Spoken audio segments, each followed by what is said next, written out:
es un hijo de Dios, casado con Ángela Durán y tiene dos hermosas hijas, Sofía y Salomé. Es fundador del ministerio Evangelio Hoy, con la misión de equipar a la iglesia para que viva, defienda y proclame el Evangelio hoy.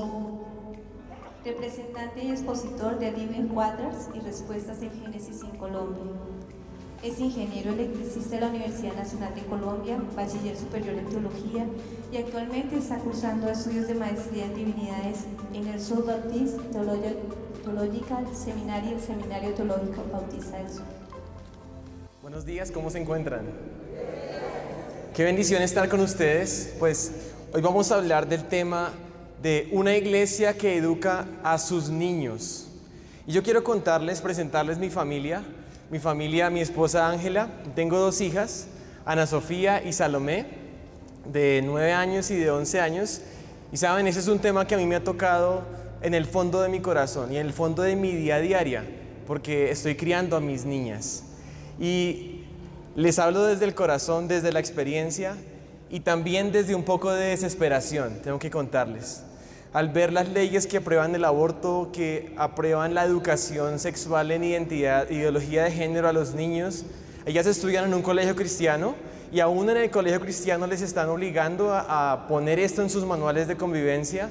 A mí me causa terror hacia dónde se dirige este país y hacia dónde se dirige el mundo. Aún hay una ley discutiéndose sobre la prohibición de que podamos sugerir a una persona que puede ser convertida de su identidad de género.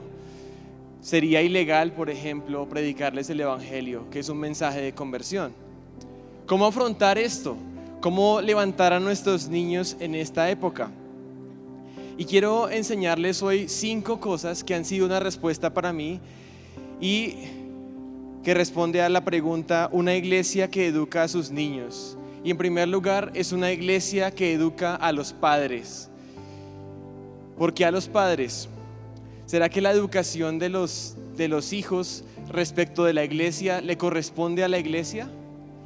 Hoy en día que se habla de que el Estado es el encargado de la educación o el que quiere normar sobre la educación, pues según la Biblia, los responsables directos de la educación de los niños son los padres.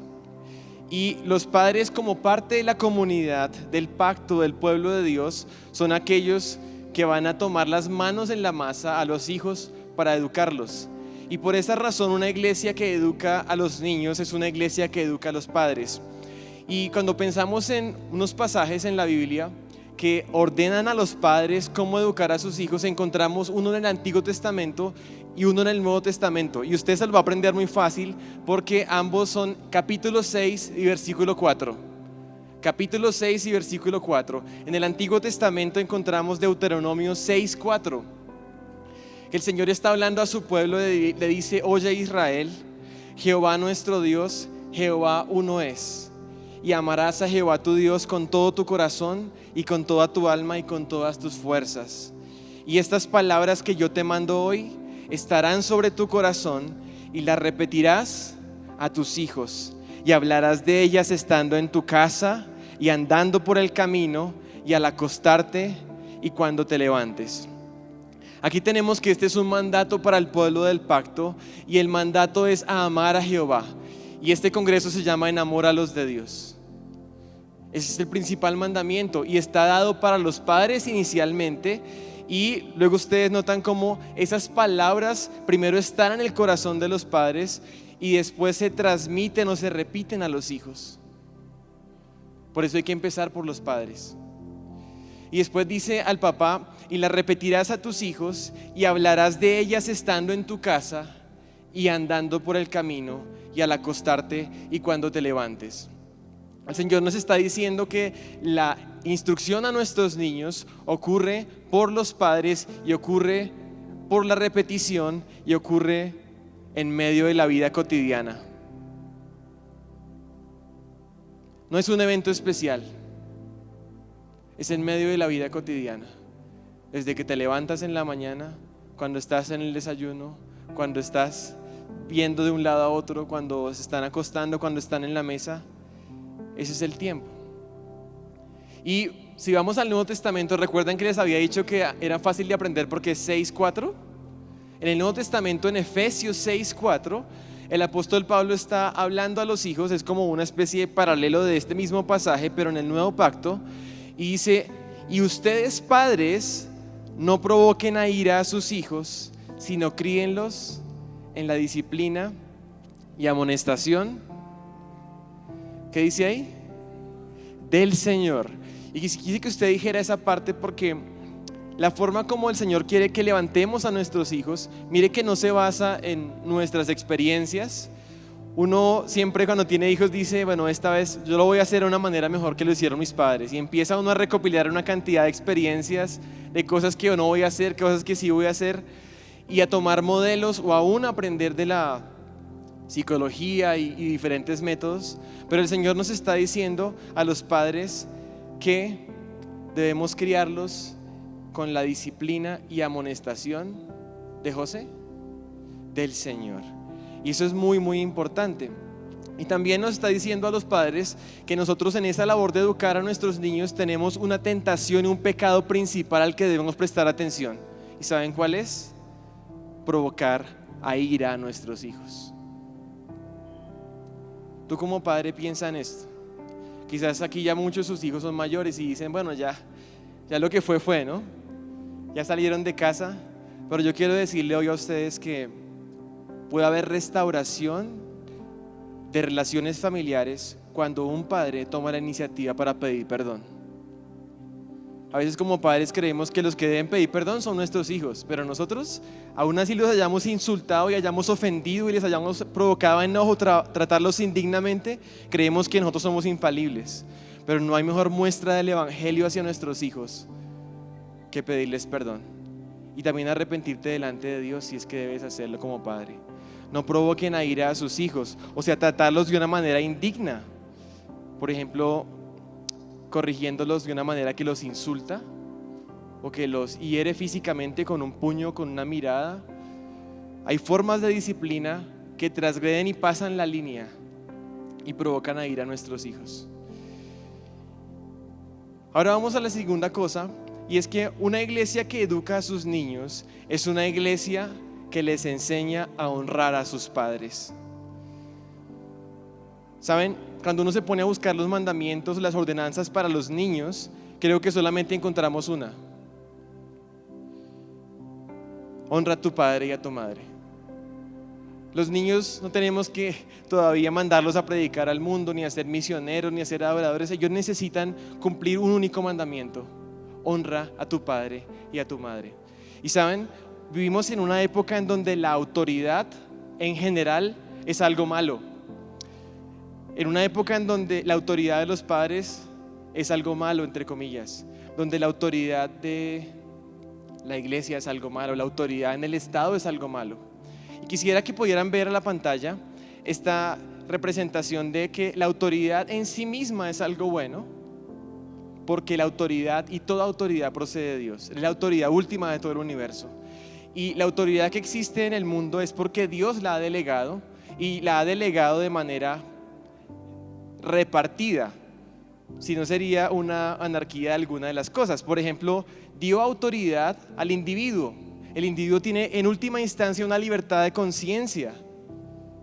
Aún si sus padres lo obligaran a hacer algo que Dios le ha mandado que no haga, él tiene la conciencia y la posibilidad de decir: no lo voy a hacer porque primero obedezco a Dios.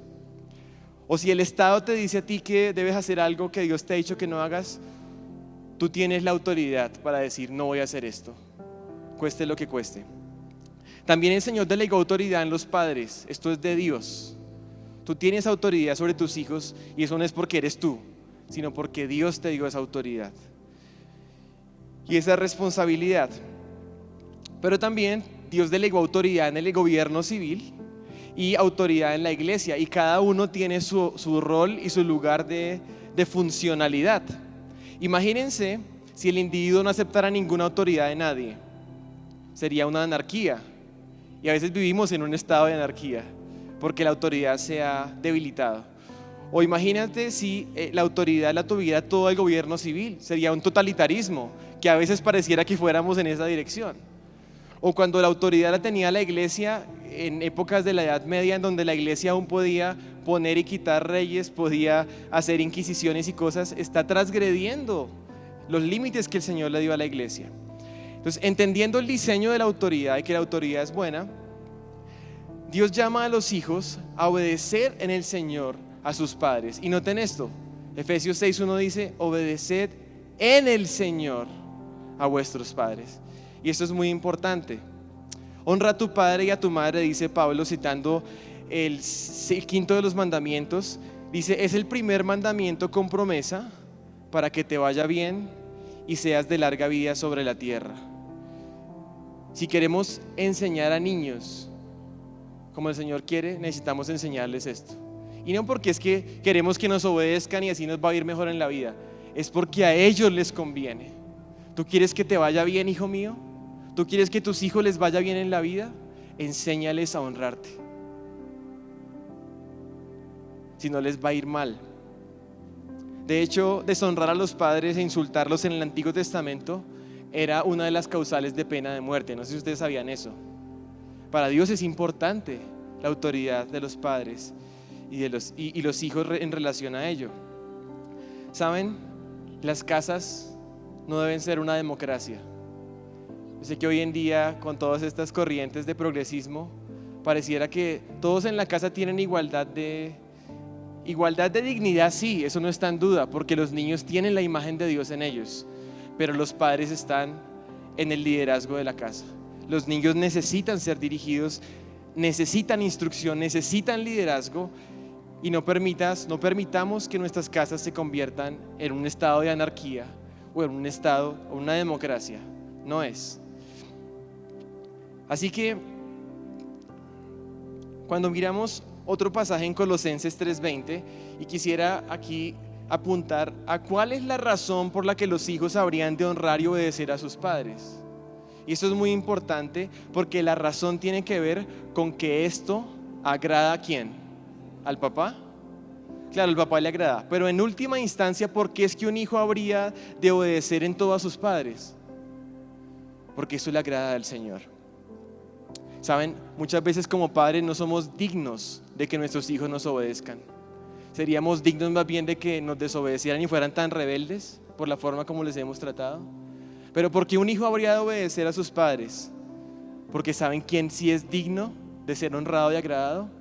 No tu padre ni tu mamá, sino el Señor. Y eso realmente es un combustible poderoso para enseñar a nuestros hijos a vivir de una manera que honre a su Señor. De hecho, es interesante que el Señor Jesucristo, en el Evangelio de Lucas, cuando se narran los momentos de su vida de niño, de infancia, es interesante que una de las cosas que aparece ahí descrita de Jesús, el Señor Jesús como niño, es que Él, después de que regresaron de Jerusalén, dice, descendió con ellos y volvió a Nazaret. ¿Y qué dice?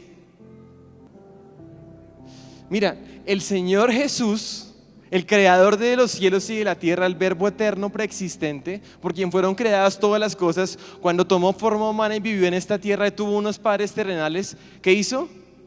Estuvo sujeto a ellos.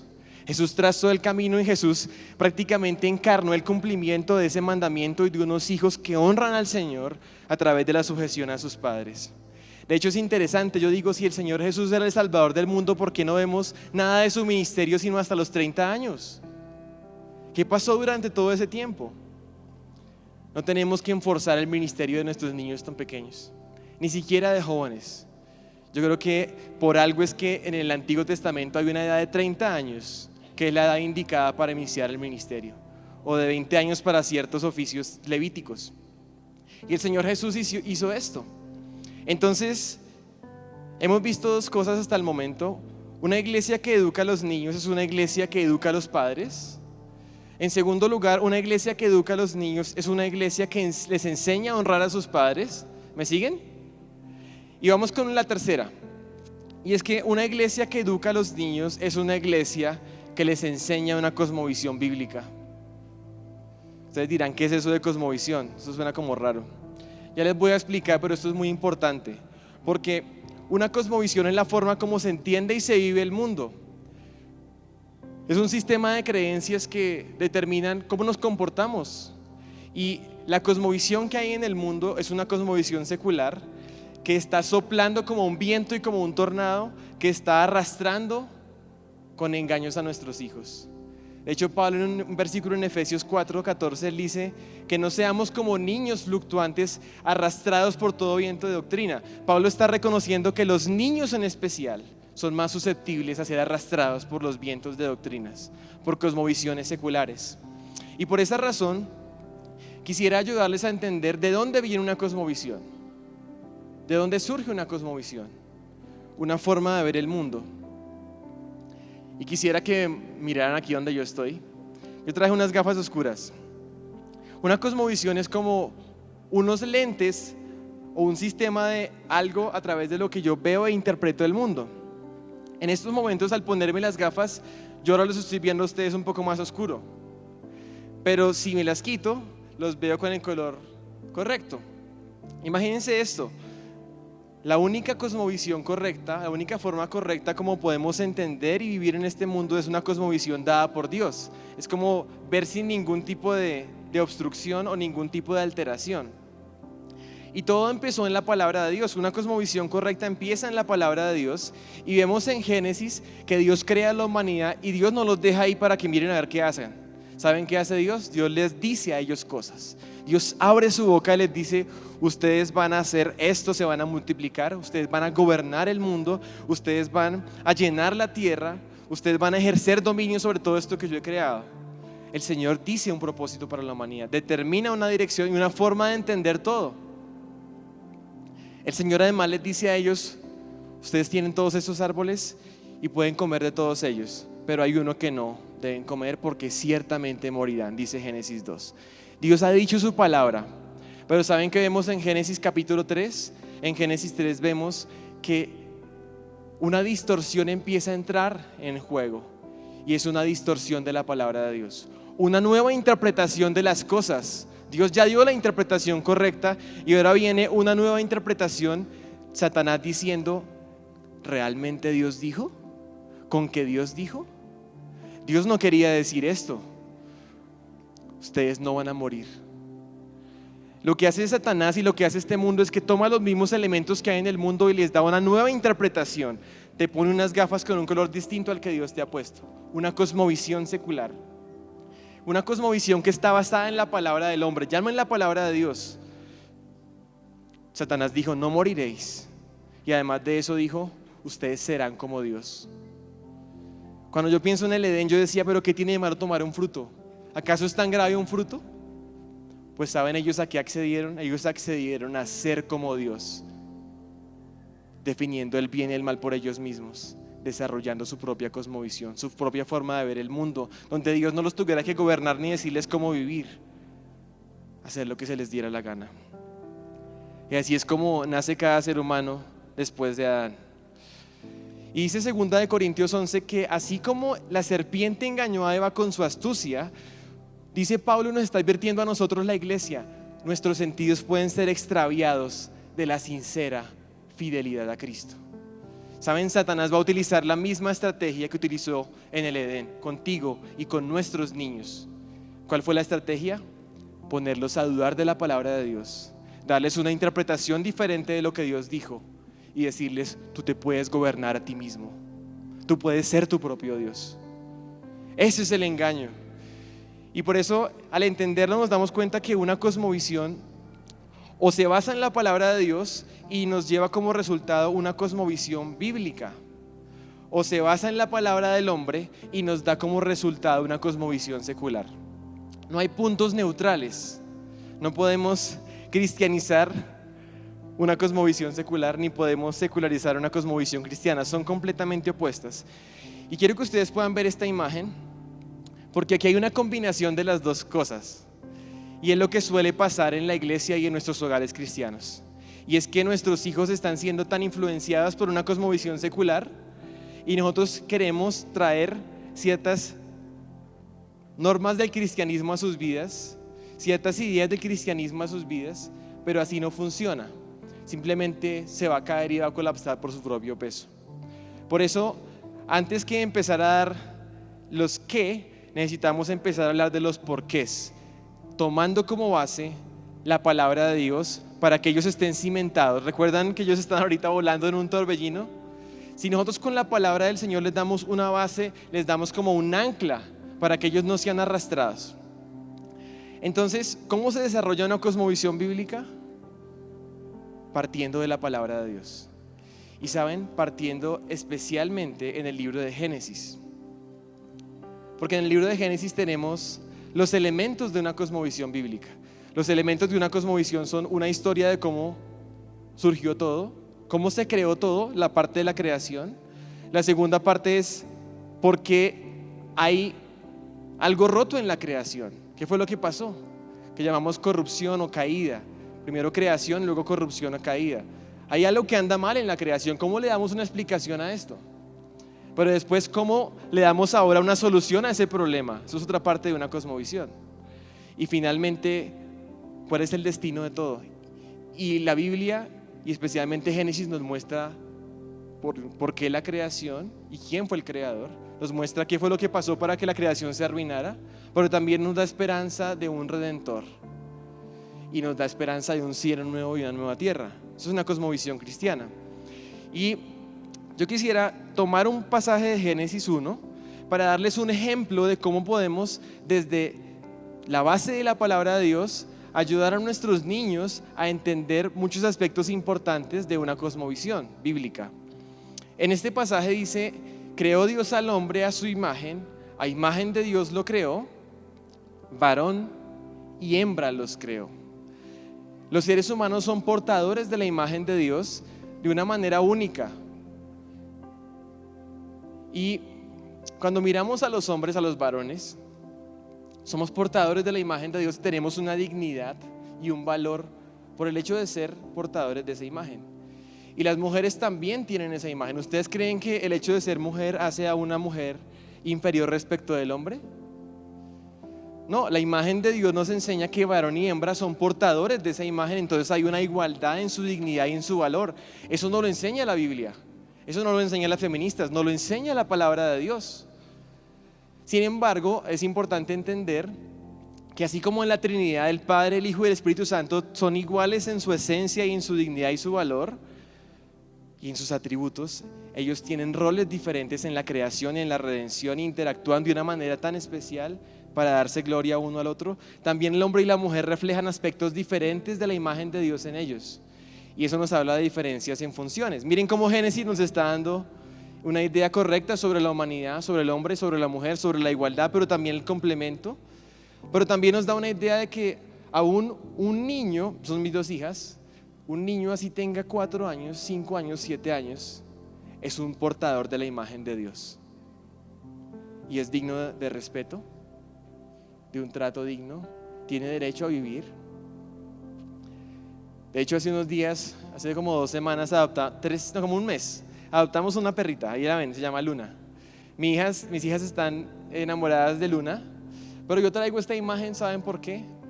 Porque hoy en día la cosmovisión secular te dice algo, y es que como todo surgió por la nada y la casualidad y venimos como producto de la evolución, los seres humanos son solamente uno más de esos animales más evolucionados.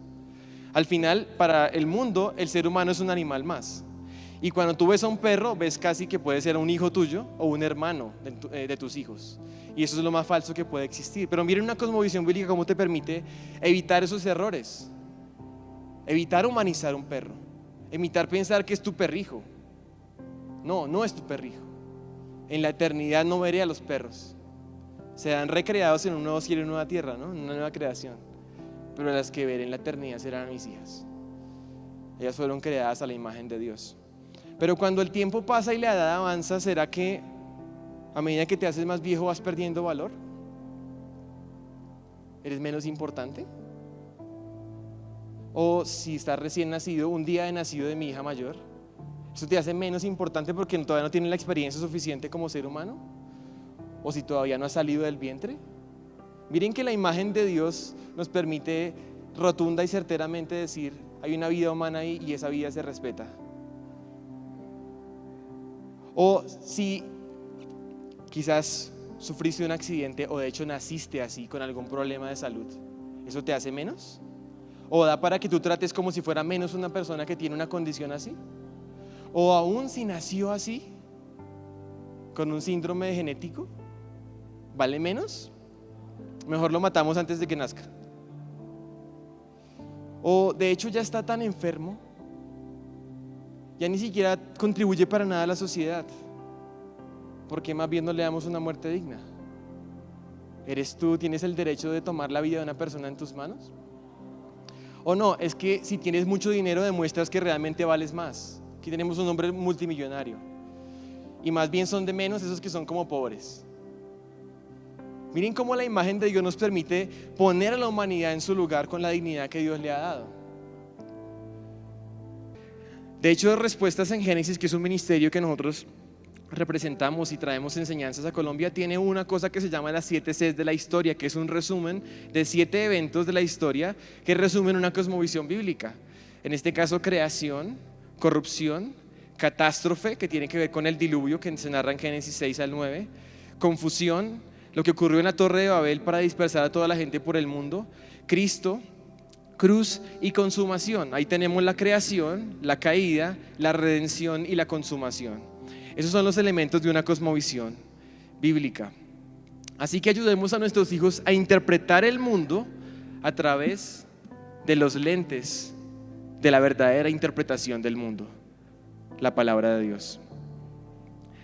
Una iglesia que educa a sus niños es una iglesia que les enseña apologética. Ustedes dirán, ¿eso con qué se come? ¿Cómo así?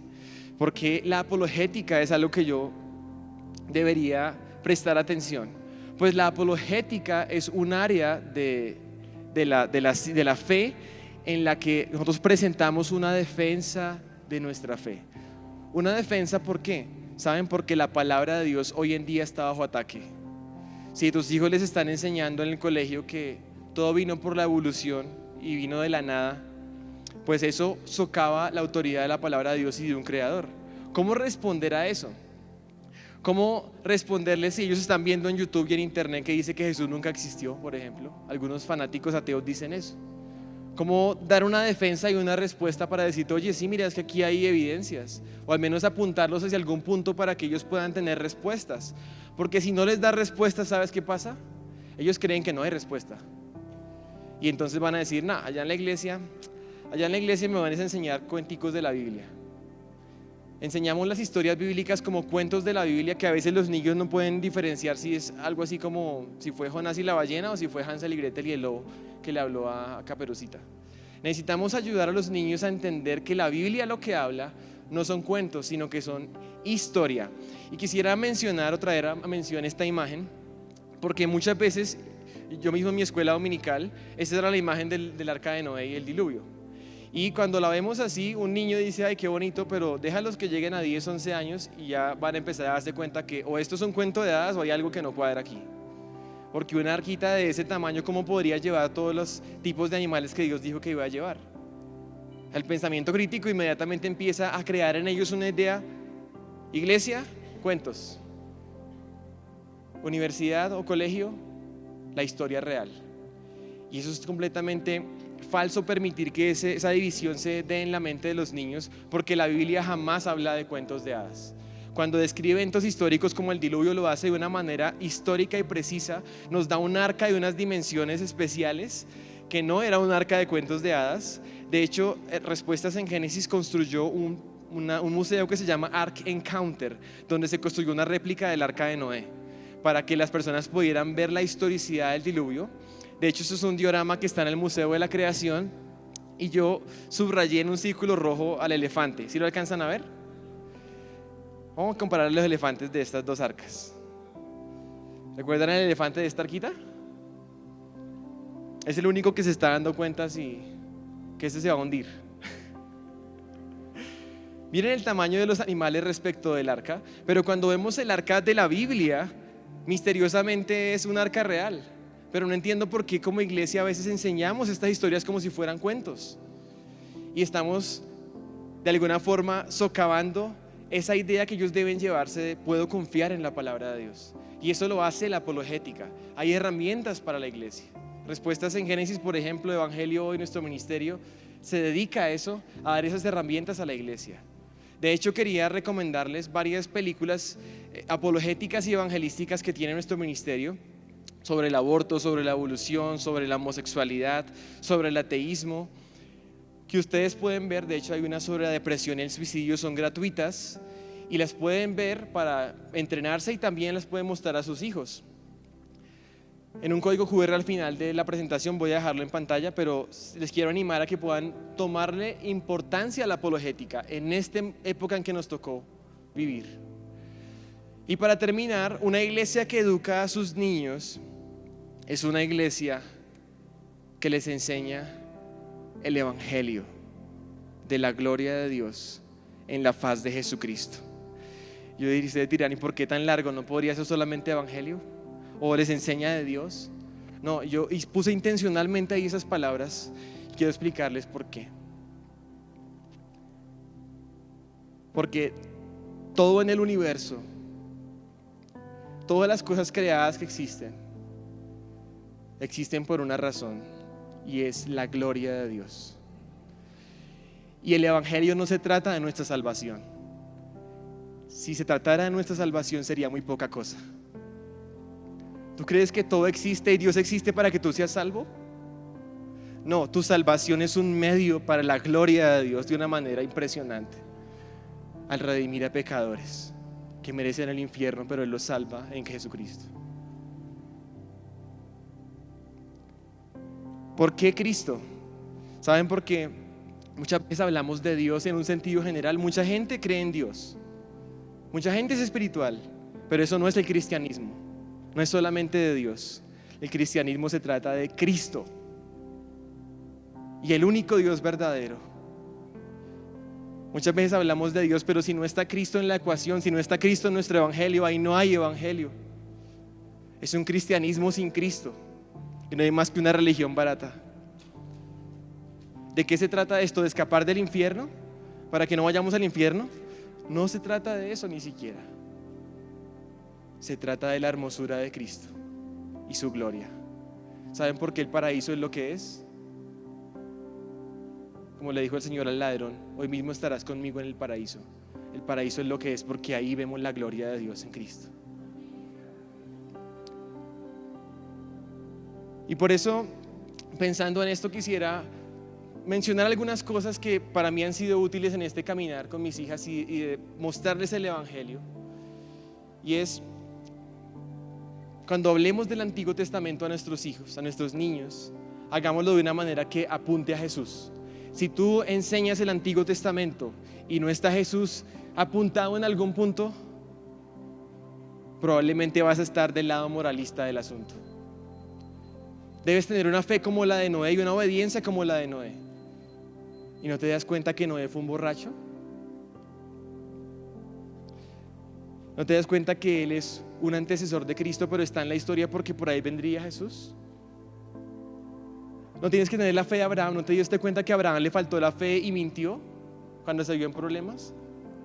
Tienes que tener la fortaleza de David y la fe de David, y no te das cuenta que David adulteró y mintió y mató a una persona. ¿No te das cuenta que todos ellos están apuntando a alguien mucho más glorioso? Alguien que tendría la fe, que sería el autor y consumador de la fe, aquel que obedecería de manera perfecta, aquel que si es digno de imitar y de glorificar y de apuntar, que es Jesús. Nuestros niños necesitan el Evangelio de la gloria de Dios revelada en Jesucristo.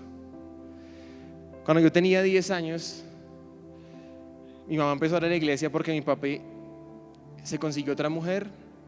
Entonces ella empezó a ir a la iglesia, nos empezó a llevar a la iglesia cristiana, y algo interesante ocurrió, y es que a los nuevos los invitaban a un cuarto, al cuarto del pastor, y allí les hacían la oración de fe. Pero ¿saben qué pasó ese día? Solamente permitían entrada de adultos a ese cuarto.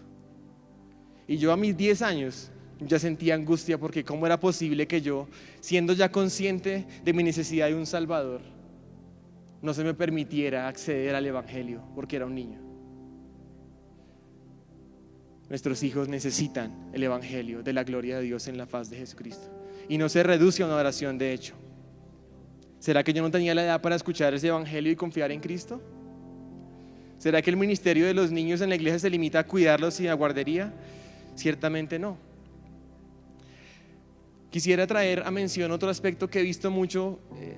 He estado en la iglesia desde joven y he visto muchas cosas, y he visto dos extremos que solemos caer como padres y como iglesia a la hora de transmitir el evangelio a nuestros hijos. El evangelio tiene dos caras, es como una moneda de dos caras: la ley y la gracia. Y si nosotros quitamos el balance que ellas tienen, podemos caer en un falso evangelio. Y he visto muchos casos en donde nos vamos del lado de la ley, o sea, abusamos de la ley, y eso genera un entendimiento falso del evangelio que lleva a hijos hipócritas. Básicamente esta aproximación dice: tú tienes que obedecer para agradarle a Dios, y así papito Dios te amará. Obedece y papito Dios te va a amar. ¿Será que ese es el evangelio? Y entonces nuestros hijos están intentando obedecer y cumplir una cantidad de cosas que ni siquiera Dios les ha pedido, ni que nosotros podemos cumplir. Y entonces empiezan a vivir en hipocresía. Muy por dentro de ellos mismos saben que no están cumpliendo suficiente.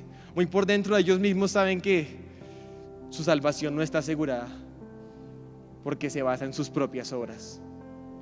Ese no es un evangelio. Y yo digo, aquí pueden surgir ciertos rebeldes con causa. Rebeldes con causa porque ellos dicen dentro de sí: no voy a ser un hipócrita. He visto muchos de esos, y se van de la iglesia. Porque eso quizás es para el de la alabanza, para el del piano, que ese es bien santo, pero para mí, yo sí no voy a estar ahí aparentando. Cuando el evangelio le puede transformar, pero es en Cristo. Pero también podemos caer en el otro extremo, y es abusar de la gracia, ¿saben? Hablar y enfatizar solamente el amor de Dios, solamente la misericordia de Dios, solamente la gracia de Dios. Pero bueno, Dios siempre va a estar ahí para perdonarte, y si pecaste, pues vuelve a hacer la oración y repítela todas las veces que sea necesario, y ahí tienes asegurada tu salvación. Y llegamos a ver a hijos, a niños, que ellos no les importa, simplemente no tienen temor de Dios. Saben que Dios va a estar ahí siempre esperándolos para perdonarlos, y además han repetido la oración X y Y veces. Por eso es importante entender esto: no abusar de la gracia, ni tampoco abusar de la ley. Y voy a proceder a presentarles a ustedes un resumen del evangelio y cómo lo pueden presentar también a sus niños en la iglesia. Y para eso quisiera contarles el síndrome del niño feo, o la ceguera al niño feo. Yo no sé si ustedes, cuando sus hijos recién nacieron, ¿cómo los veían? Hermosos, ¿no? Uno lo veía como si fuera el bebé más hermoso del mundo. Pero no sé si a usted le ha pasado lo siguiente: que usted ve un bebé recién nacido de otro y uno dice: uy, no, creo que no es como la mejor época de la vida para la hermosura. O sea, realmente los bebés no es que sean tan hermosos, pero uno está ciego a la realidad de los bebés. A mí me pasó cuando ya habían pasado los años y vi las fotos de mis hijas. Yo dije: sí, estaba tan cegado. Pues quiero que ustedes vean esto, porque nosotros tendemos a caer en ese error con nuestros niños, espiritualmente hablando, ¿saben? Como son nuestros hijos, como son nuestros niños de la iglesia tan hermosos, entonces tendemos a verlos como si ellos fueran, mejor dicho, ya van directo para el cielo. Los vemos tan buenos, tan libres de pecado, pero la realidad es que la Biblia nos habla de que absolutamente todos nuestros niños mismos tienen ese gran problema del pecado que nosotros también tenemos. Ellos por naturaleza van a escoger lo malo, por naturaleza van a quererlo para ellos mismos las cosas, van a ser egoístas, mentirosos, deshonradores de los padres, idólatras. Yo sé que hablar en esos términos de nuestros hijos, uno dice: uy, no le ofenda así a mi hijo. Necesitamos quitarnos la ceguera al niño feo. Y a veces la psicología, ¿saben?, nos ha hecho daño, porque nos dice: no, las personas son buenas, nacen buenas, es la sociedad la que los corrompe. No, la Biblia dice: no hay ni siquiera uno justo. Nadie busca a Dios, todos se han apartado. Y esta naturaleza pecaminosa hace mucho más difícil la vida para nosotros y para nuestros hijos. No es que ellos tienen una balanza para decidir entre el bien y el mal que está igual, no, la balanza está inclinada hacia el mal. Ellos más fácilmente van a ser atraídos a lo malo que a lo bueno. Por eso necesitamos ayudar a nuestros niños a entender por qué necesitan el evangelio. En lugar de alimentar su autojustificación y creer que son niños perfectos y bonitos y que ya van directo para el cielo, necesitamos ayudarles a despertar a la realidad espiritual de sus vidas para que entiendan por qué están perdidos y por qué necesitan a un Salvador. Y para ello quisiera volver al concepto de la ley y la gracia. ¿Recuerdan la moneda de 2 caras? ¿Ley y gracia? Pues quiero contarles que la ley tiene un propósito muy especial. La ley moral de Dios, me refiero a los 10 mandamientos, y es que nos preparan para la gracia. La ley no nos salva, cumplir los mandamientos no nos salva. La ley nos muestra como en un espejo nuestra realidad. Y para ello quisiera utilizar algunas imágenes. Vamos a empezar en el número 6 en la pantalla. Unas imágenes para aprender algunos mandamientos. Esas son imágenes que están también gratuitas para descarga en nuestra página. Al final un código QR, ustedes los pueden descargar. Pero lo que voy a hacer es que voy a utilizar los mandamientos en imágenes para niños, para ayudarnos a ver a nosotros el efecto que la ley produce y el peso que trae a la conciencia, cómo el Señor la utiliza. El número 6, ¿ustedes ven el número 6 ahí? Una bomba con la forma del número 6, el 6º mandamiento. Usted se lo va a aprender hoy. Y es: no matarás. Se puede hacer eso con una bomba. El Señor dice: no matarás. Y de hecho Jesús dijo: cualquiera que odie a su hermano es culpable de homicidio. Cualquiera que insulte. Entonces tenemos aquí al 7º mandamiento: no cometerás adulterio. Un corazón roto, ¿sí lo ven? Y de hecho también el Señor Jesús dijo: cualquiera que mire a una mujer o a un hombre, en el caso de las mujeres, para codiciarlo, cometió adulterio en su corazón. 8º mandamiento, ¿saben cuál es? Ayúdenme. No robarás. Ah, sí, no estaba la imagen, ¿cierto? Por eso era que no me respondían. No robarás. 9º, ¿saben cuál es? No mentirás. Ahí tenemos la serpiente en forma de 9. Estas imágenes las traje para que ustedes vean que los mandamientos nos dan una luz y nos permiten vernos y nos permiten darnos cuenta que he mentido. Nuestros hijos ya a su pequeña edad pueden darse cuenta de esa realidad, que he robado cosas, que he codiciado, que he deshonrado a mis padres, que he insultado a otros y odio a otras personas, y eso Dios lo ve como homicidio. Básicamente lo que hacen es que me ayuden a ver por qué necesito a un Salvador, por qué necesito a Cristo. Y es cuando viene la gracia del Evangelio, y quisiera resumirlo con esta palabra, la palabra café, para que usted lo recuerde. La palabra café tiene una C mayúscula y una C minúscula, y es que la respuesta a este problema real nuestro, si Dios nos hace justicia, somos culpables y nosotros merecemos la condenación eterna. Nuestros hijos también la merecen porque han pecado, pero Dios ha amado al mundo y en Cristo ha mostrado misericordia. Dios se introdujo en la creación, vivió una vida perfecta y Jesús fue a la cruz para morir, pero la muerte es consecuencia del pecado. Él no murió por sus pecados, sino por los tuyos.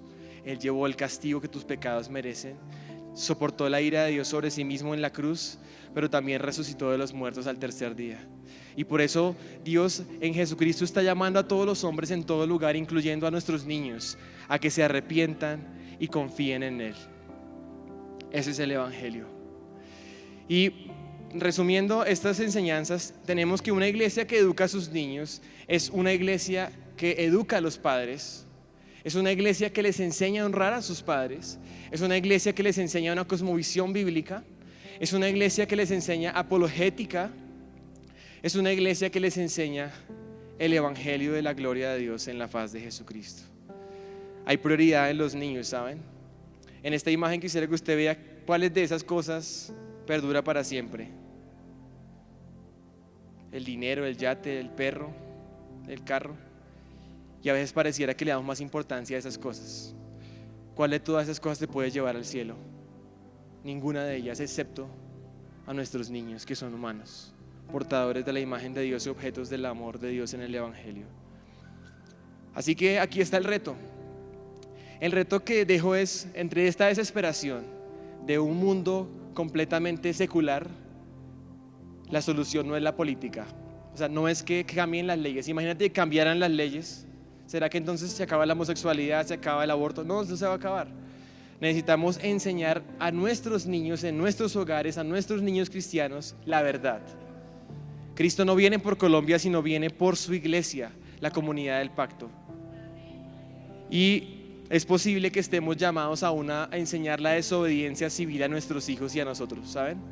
Cuando el gobierno te diga que hagas algo que Dios te ha dicho no hagas, tú tienes la obligación de desobedecer. O si te dice que no hagas algo que Dios te dijo que sí hicieras, estás obligado a desobedecer. Y esto es hora de empezar a hablarlo a nuestros hijos, porque necesitamos ser una iglesia que clama, una voz que clama en el desierto, que alza su voz, una columna y estandarte de la verdad, una iglesia que proclama el evangelio hoy. Señor, nos ayude con su gracia y su poder. Muchas gracias a este misionero tremendo. Le damos también muchas